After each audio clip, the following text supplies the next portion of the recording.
Talants, ir vērts pamēģināt iejusties kādā deju kolektīvā.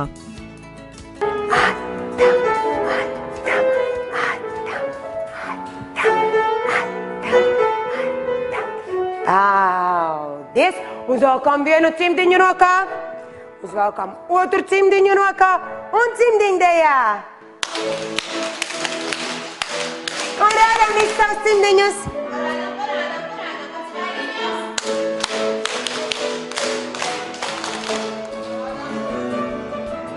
Paldies!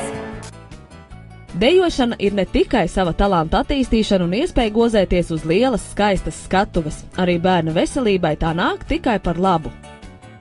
Sakarā to, ka viņi ir izturīgi, viņi arī retāk slimo. Viņi retāk slimo. Un vēl es saku tas plus, ka viņi nepārtraut kustās. Vidē 3 reizes nedēļā viņi kustās, bet ir tā, ka koncerta mums pamats sastāv 5 reizes nedēļā. 5 reizes nedēļā viņi pamatīgi kustās. Un vēl atdeve. Viņi saprot, ka viņi nekad nedrīkst neko darīt puskājā, pa 50%, pat pa 7%. Vienmēr viss jādara 100%. Un tas arī mācībās pēc tam ir. Viņš saprot, ka viņš nevar tā pusi izdarīt, pusi nē. Viņam jāizdara viss.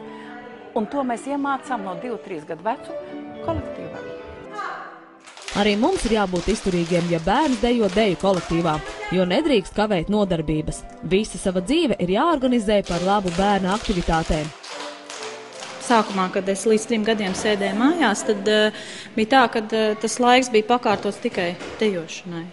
Pirmdienas, trešdienas, piekdienas es zināju, ka no 6:30 līdz 7 man ir aizņemts.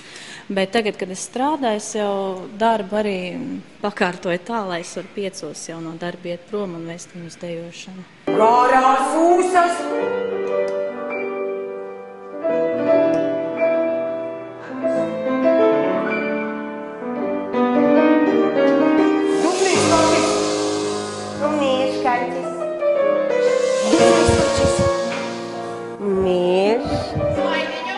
Pirms mazo vest uz deju nodarbībām ir jābūt pārliecinātiem, ka mēs patiesi to vēlamies, jo mums būs savs mazais jāuztic citu cilvēku stingrai audzināšanai.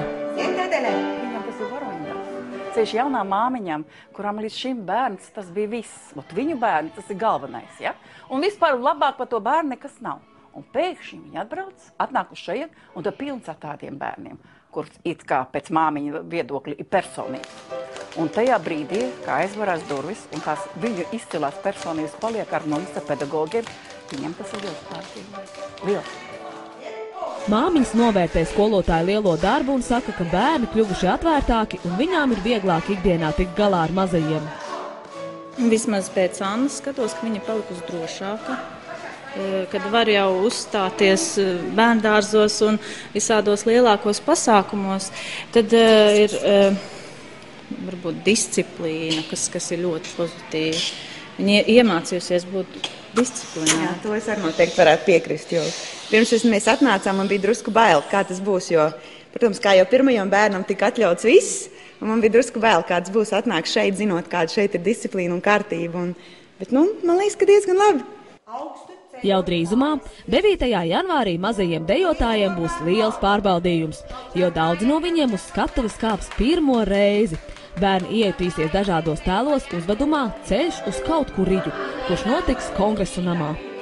Mēs gribējām veidot tādu tīru bērnišķīgu izrādi, jo pēdējā laikā arī multiplikācijas filmās.